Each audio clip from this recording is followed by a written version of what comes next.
Germany में 92 लोगों को लेकर उड़ा एक विमान गायब हो जाता है और 35 साल बाद अचानक ब्राजील की जमीन पर उतरता है।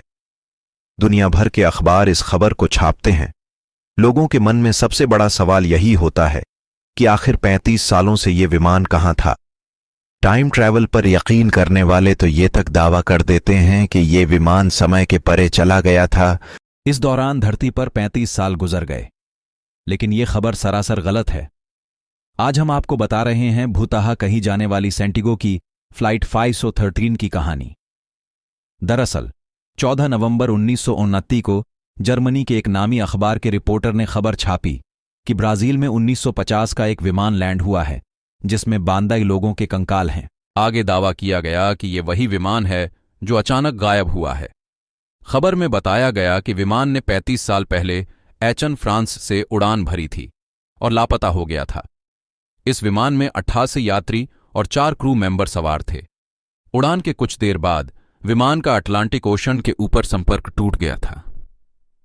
जब अचानक लैंड हुआ विमान, अखबार की खबर के मुताबिक विमान ने उतरने से पहले ना ही एयर ट्रैफिक कंट्रोल से इजाजत मांगी गई और ना ही एटीसी को विमान की लैंडिंग का पता लगा।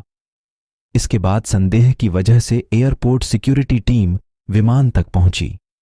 विमान के अंदर भरे थे कंकाल।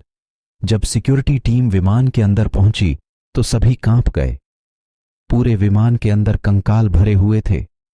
हर कंकाल अपनी सीट पर था। यहां तक विमान के कप्तान मिगुल विक्टर क्यूरी का कंकाल पायलट कंट्रोल्स को पकड़े हुआ था और विमान का इंजन चालू था। दहशत में सिक्योरिटी स्टाफ विमान से उतर गया और ब्राजील सरकार को इसकी जानकारी दी। क्या है इस कहानी का सच, आपको बता दें कि जर्मनी के अखबार में छपी ये खबर सरासर गलत है। ये फर्जी खबर इरविन फिशर नाम के रिपोर्टर ने छापी थी। इस फर्जी खबर की बिना जांच किए उस दौर में दुनिया के कई अखबारों ने छापा, जिसने लोगों के बीच डिबेट को जन्म दे दिया। कुछ लोग इस विमान को भूतहा कहने लगे तो कुछ ने कहा कि ये टाइम ट्रैवल के जरिए संभव है। टाइम ट्रैवल को मानने वालों ने ये तक कह दिया कि विमान समय के भंवर में फंस गया था, जबकि सच तो ये है कि ऐसा कोई विमान ही नहीं था।